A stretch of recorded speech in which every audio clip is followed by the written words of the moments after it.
Kennedy, do solemnly swear I, John Fitzgerald Kennedy, do solemnly swear that you will faithfully execute the office of President of the United States that I will faithfully execute the office of President of the United States and will, to the best of your ability, and will, to the best of my ability, preserve, protect, and defend the Constitution of the United States. preserve, protect, and defend the Constitution of the United States. So help you God. So help me God.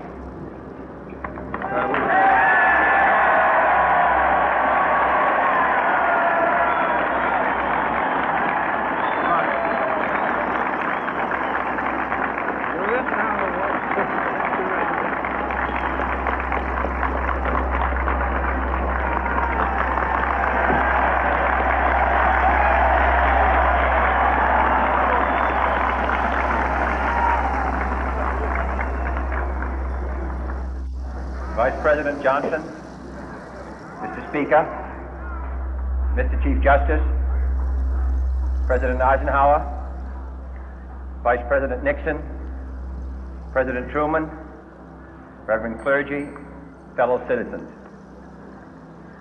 We observe today not a victory of party, but a celebration of freedom, symbolizing an end as well as a beginning, signifying renewal as well as change. For I have sworn before you and Almighty God the same solemn oath our forebears prescribed nearly a century and 3/4 ago. The world is very different now, for man holds in his mortal hands the power to abolish all forms of human poverty and all forms of human life. And yet the same revolutionary beliefs for which our forebears fought are still at issue around the globe. The belief that the rights of man come not from the generosity of the state, but from the hand of God. We dare not forget today that we are the heirs of that first revolution. Let the word go forth from this time and place to friend and foe alike that the torch has been passed to a new generation of Americans born in this century, tempered by war, disciplined by a hard and bitter peace, proud of our ancient heritage, and unwilling to witness or permit the slow undoing of those human rights to which this nation has always been committed and to which we are committed today at home and around the world.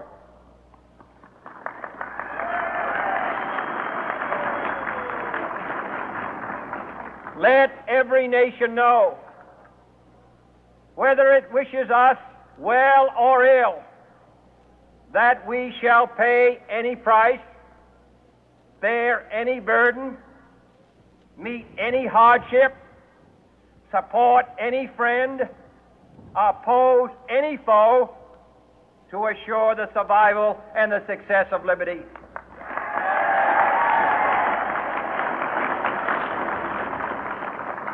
This much we pledge and more. To those old allies whose cultural and spiritual origins we share, we pledge the loyalty of faithful friends. United, there is little we cannot do in a host of cooperative ventures.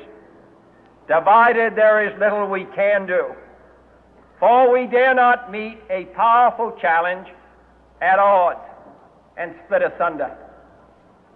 To those new states whom we welcome to the ranks of the free, we pledge our word that one form of colonial control shall not have passed away merely to be replaced by a far more iron tyranny.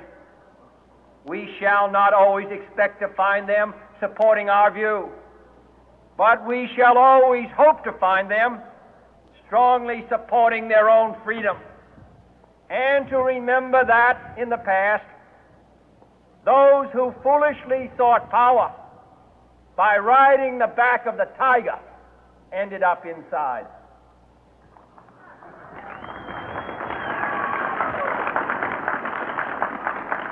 To those people in the huts and villages of half the globe struggling to break the bonds of mass misery, we pledge our best efforts to help them help themselves for whatever period is required, not because the communists may be doing it, not because we seek their votes, but because it is right. If a free society cannot help the many who are poor, it cannot save the few who are rich.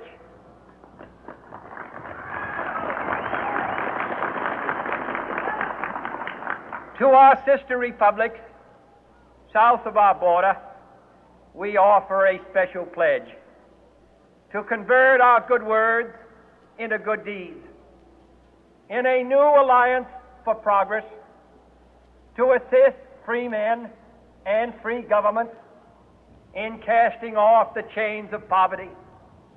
But this peaceful revolution of hope cannot become the prey of hostile powers. Let all our neighbors know that we shall join with them to oppose aggression or subversion anywhere in the Americas. And let every other power know that this hemisphere intends to remain the master of its own house.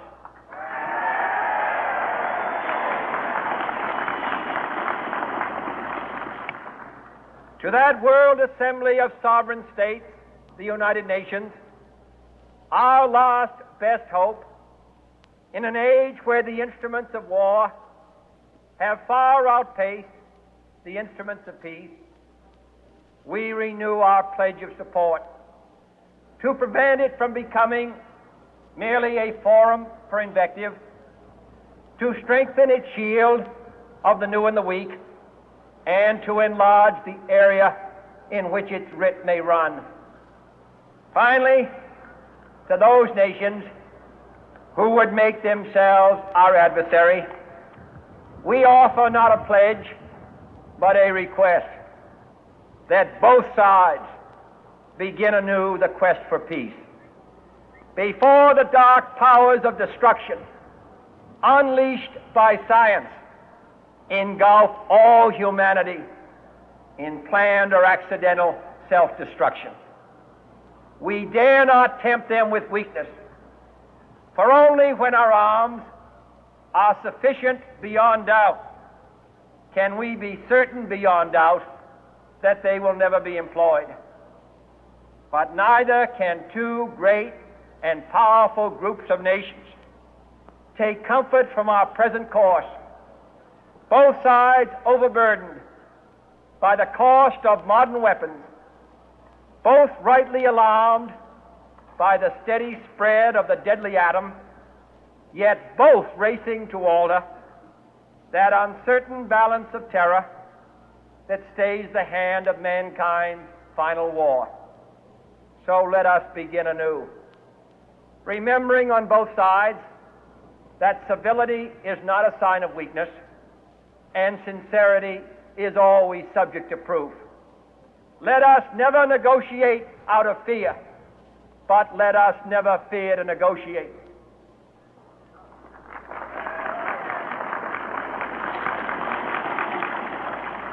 Let both sides explore what problems unite us, instead of belaboring those problems which divide us. Let both sides, for the first time, formulate serious and precise proposals for the inspection and control of arms, and bring the absolute power to destroy other nations under the absolute control of all nations.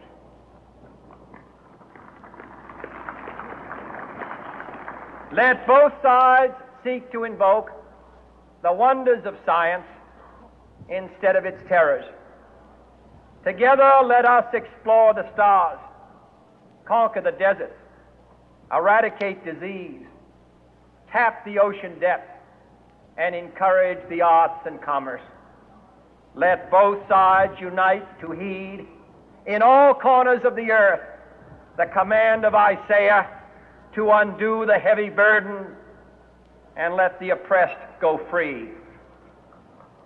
And if a beachhead of cooperation may push back the jungle of suspicion, let both sides join in creating a new endeavor, not a new balance of power, but a new world of law, where the strong are just and the weak secure and the peace preserved.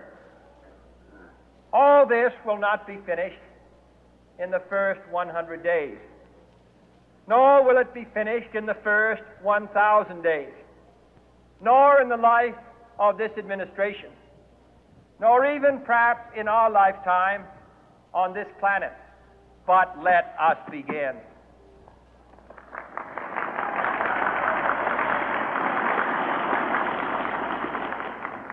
In your hands, my fellow citizens, more than mine, will rest the final success or failure of our course.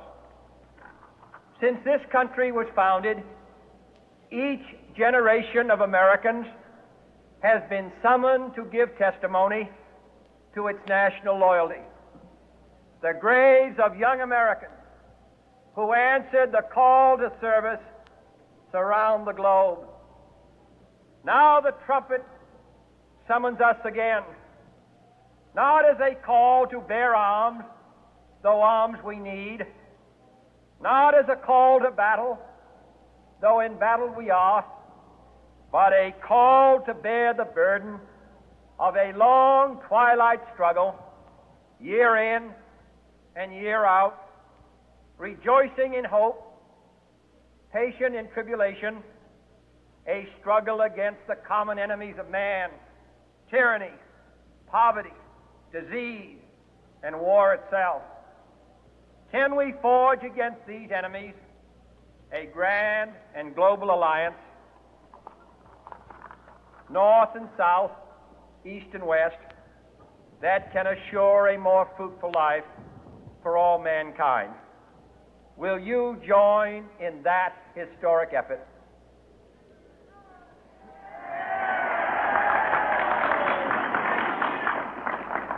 In the long history of the world, only a few generations have been granted the role of defending freedom in its hour of maximum danger. I do not shrink from this responsibility. I welcome it.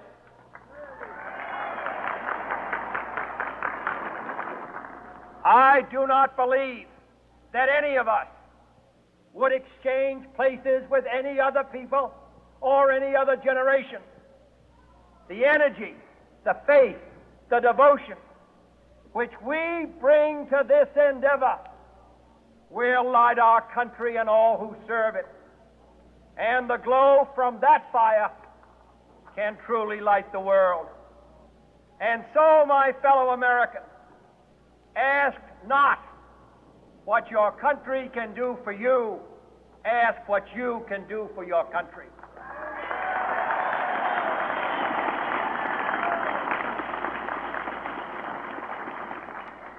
My fellow citizens of the world, ask not what America will do for you, but what together we can do for the freedom of man.